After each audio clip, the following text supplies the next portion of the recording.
အားလုံးပဲမင်္ဂလာပါခင်ဗျာ Ghost Story Channel ရနဲ့ပြန်လဲကြိုဆိုလိုက်ပါတယ်ခင်ဗျာ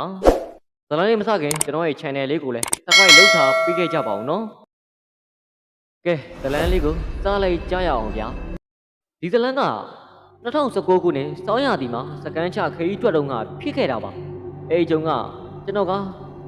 ပေါ်လန်မြို့မှာကောလိပ်တက်နေပြီးတော့တငယ်ချင်းဂျွန်စောနဲ့အတူတူတနေ့ခုနေ့ပိတ်ရက်အတွက်တောင်ဘက်ကိုခရီးထွက်ဖို့ဆုံးဖြတ်လိုက်ပါတယ်ဂျုံစောခေါ်ဆောင်ရနောက်ကိုလိုက်သွားပြီးတော့စကန်ချတဲ့နေရာကိုရောက်တော့အရန်တိတ်ဆိတ်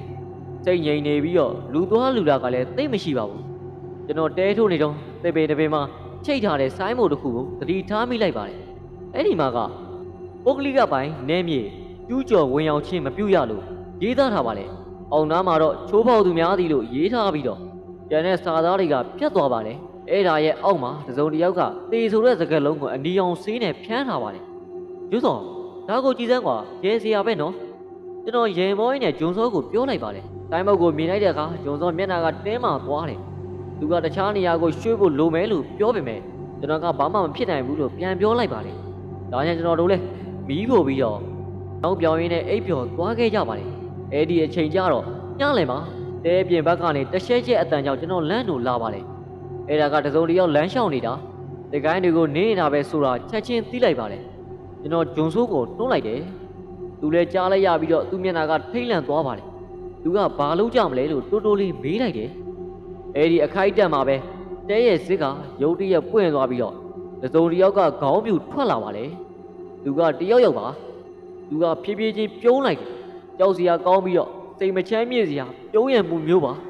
သူမျက်နှာကညစ်ပတ်နေပြီးလားနဲ့ချီပြီးတော့မစေးချောထားသလိုပါပဲသူရဲ့နီယောင်မျက်လုံးတွေနဲ့ပုတ်ပွားနေတယ်အမဲတွေကိုကျွန်တော်မြင်လိုက်ရတဲ့အခါသူကရိုးရိုးအိတ်ချီရမဲ့တယောက်လို့တော့မဟုတ်ဘူးဗျသူမျက်နှာကအတိတ်ပဲဖော်မရတဲ့လူတက်ချင်စိတ်ရှိတဲ့အယောင်ဝါတစ်ခုထွက်နေပါလေပြီးတော့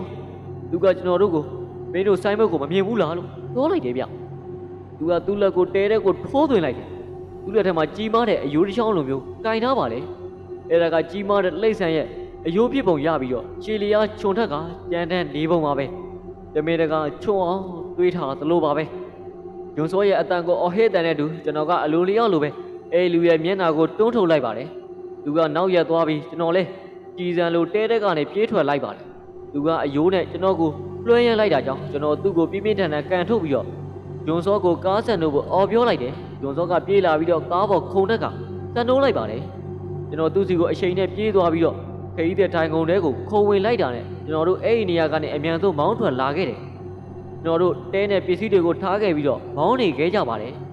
ရန်နေငယ်ကြာပြီးပြန်လာတဲ့အခါကျွန်တော်တို့ထိတ်လန့်သွားပါတယ်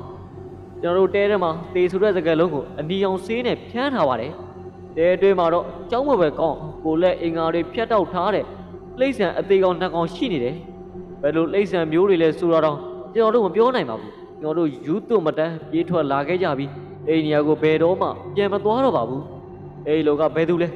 အဲ့ညကထိတ်လန့်မှုတွေကကျွန်တော်ကိုအခုထိချောင်းလန့်နေသေးပါပဲ